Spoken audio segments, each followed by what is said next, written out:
Here at Diamondback, a lot of the things that we sell are nymph-centric. We focus a lot about it. Can we talk a little bit more about overhead casting products and a little bit of your philosophy on casting? Yeah, the fly casting is really important to me, and the fly casting is really the reason why I was able to get into the fly fishing industry and was able to get into products, because when I started doing the line products at Cortland Line Company, it was prior to the real proliferation of European nymphing as a popular product in the industry. European nymphing styles have always been around, especially in areas like Pennsylvania. People like Joe Humphreys, not a new thing, but around 2012, I would say, there was a real awakening to that in the industry while I was working at Cortland Line Company. And so from that point on, I've had a very tight focus on trying to keep track of what's going on in the nymph market and also how it's developing and how it's changing. But all along, I've been a very fly casting focused fly fisherman in terms of what I do personally and what I understand, what my background is. So of all the things that I've designed, now I have about 140 blanks that have gone to market between the different companies that I've worked for. The majority of them are not nymphing rods. The majority of them are actually overhead casting rods from, 2-weight up through blue water, size stuff. So that is the type of products that mean a lot to me, and also the casting aspect of fly fishing means a lot to me. So today we're going to talk about and focus on just the casting, and I've got a 9'5" weight here in my lap that I'm about to put together wearing these rubber gloves so I seat the barrels well. But today we're gonna go through some fun casting, and we're gonna cast a range of different rod models, and we're gonna have leaders, flies on there, show the way that things turn over in real fishing type situations, but also do some fun casting, some kind of hero type casting out in the open field or down here in open water in the stream. Before we get to that, can we talk a little bit about your origins of fly fishing and fly casting? Yeah, that's a good question. When I was very young, maybe 9-10 years old, in my family, my grandfather was doing some fly fishing, had some fly fishing equipment, and gave me some fly fishing equipment without giving me any instruction.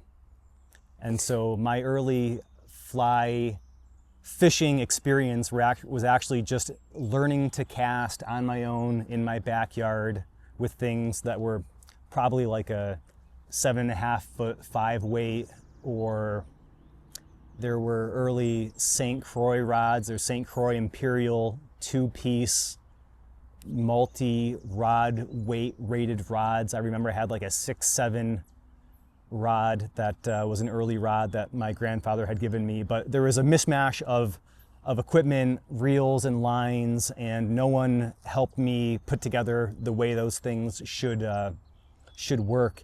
And I developed casting on my own to the point that I had an idea of what I wanted to get for rods and for lines. And that was a very dynamic period for me between probably like 10 years old and 11, 12, 13 years old. Because I remember being 13 years old and I was fly fishing on West Canada Creek with my father, and the rod that I had was a St. Croix Legend Ultra 8.5 4-weight, and we probably had a 4-weight Cortland laser line on there on the time, like a weight forward 4 floating line. And I remember there was a caddis hatch going on, and my dad wasn't near me. I was out in a wide open part of West Canada Creek and was casting across the river at a rising fish. And I came back to shore after I was fishing there, and an older gentleman with like a cane and a hat came over to me along the shore, and he said, "I've been fly fishing my entire life, and I've never seen anyone cast the way I just watched you cast there." So that was the first time in my life that I kind of got a perspective of like that I was a good fly caster. Mm-hmm. But by that time, I already had a fly casting concept that I think has carried with me my entire life. The way that I would describe my fly casting concept is utilitarian. I always want to be able to deliver the fly comfortably in a way that presents it in a way that I can catch the fish and do what I'm trying to achieve with minimal effort and with control of my leader so the leader doesn't cross or form knots. And I have a wider looped casting style than a lot of people do intentionally. So it's something that I'd like to kind of show what my concept is of turning the line over and how you can make long dynamic casts without having to really fit your casting stroke into a narrow window. And also how different people's body shape and body mechanics, and also, you know, our age and where we're at with our athleticism all contribute to what our ability to move a fly rod around and cast it are.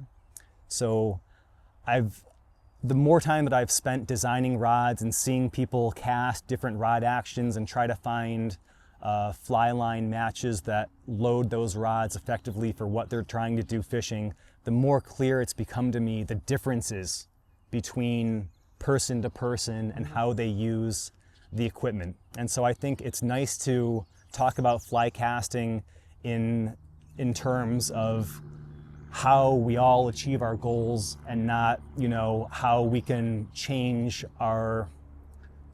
ourselves or our cast or what we're trying to do to meet a certain style or shape, you know, shape cast, type loop cast.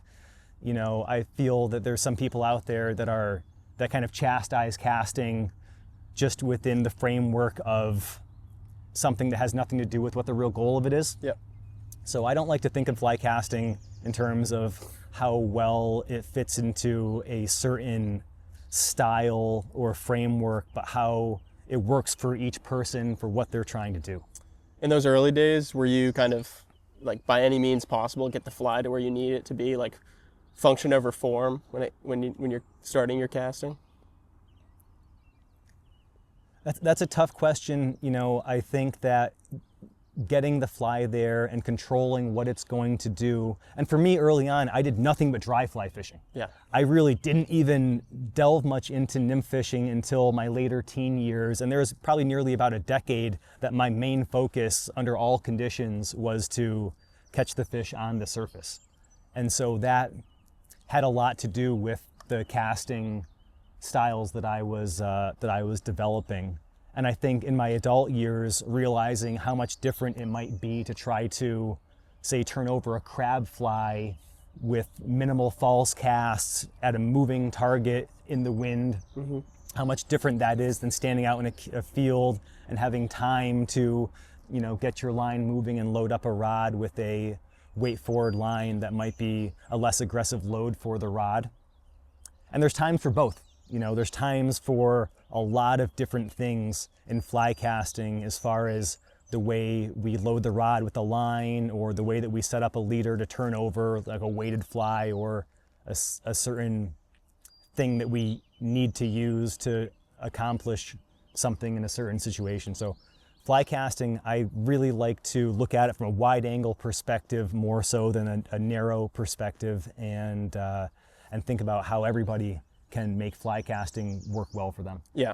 And do you think for different people, you talked about like kind of different body composition or different styles, is there gear that can help different people? I mean, line choice obviously is a big one, but is there a rod selection that can help you cast based on your style? Yes. A really good fly rod action is going to be able to load from the tip down towards the butt without having any sort of transition zone where the rod is like really better in one area or another. And a lot of rods these days are designed to really cast off the tip or really be able to focus on a limited aspect of the performance. And you can make if you want to sacrifice what the rod in the middle or lower part of the rod is doing, you can make a rod with a more dynamic tip that's going to cast off of the tip in the range that the rod can handle casting off the tip better. So it's a hard thing to describe. There's certain rods designed for certain applications that might work best for a certain person in a scenario, but I think that the best rod designs are applicable to a lot of different casting styles and a lot of different line grain weights and head shapes. Okay. So I think a really great rod design is able to accommodate someone who pushes the rod really hard, someone who casts, very gently off the tip, and someone who wants to load the rod with a true to line weight line, but also someone who wants to overload the rod with a more aggressive line. And there's a lot of, these days there's a lot of those options of things like a Titan type taper or lines that might be 1 or 2 AFTMA line weight standard sizes beyond what the 30-foot grain window is for the rod. And my line design background, overseeing the fly line room at Cortland, for a couple of years, and also designing the tapers and working with other companies as they designed new tapers, that understanding of the grain weights in the different head lengths and shapes of fly lines has a lot to do with understanding how much power a rod needs to have in different line weights. Understanding the casting helps you figure out where the head lengths and head weights match up well with the rods, but understanding the fishing, hooking the fish and fighting the fish is also really important in the rod designs to being able to create rods that are good fishing tools and not just good casting tools. Because if you focus on just one or the other, you could have a rod that's a great casting rod that's tricky to fish with. And a rod that's really good to fish with is going to be effective to cast. Yeah. And in my mind, it's better to design the rods around the fishing than just around the casting, because a really good fishing rod has to cast. Yep. To start with.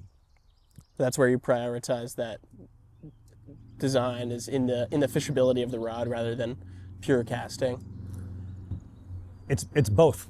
Yeah. It's a dual level thing, and without really doing both with the rod, it's hard to tell how the rod is going to act for someone when they're trying to use it, especially fishing. But even if they just go up into a field and want to do some fun, casting, practice casting, or do some hero casting, that's where understanding the way the rod flexes when you really push a rod deep and, are double hauling and trying to carry a lot of line.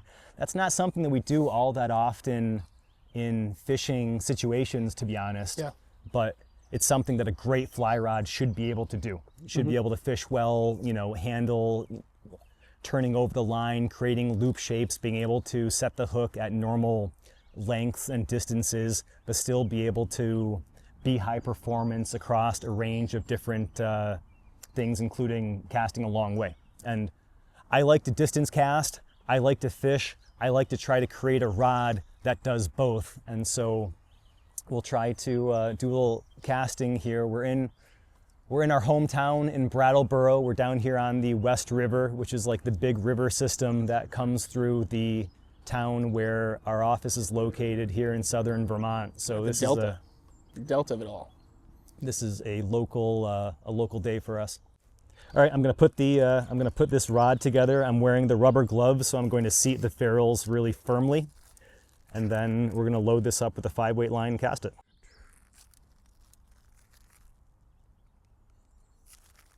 I'm wearing the rubber gloves because they give me an amplified grip, and that stronger grip and ability to not have my hands slip on the rod helps me seat the ferrules as firm as possible. It's a safety thing, and it's also a performance thing, because your rod is going to perform best when you have the ferrules firmly seated, as firm as you can.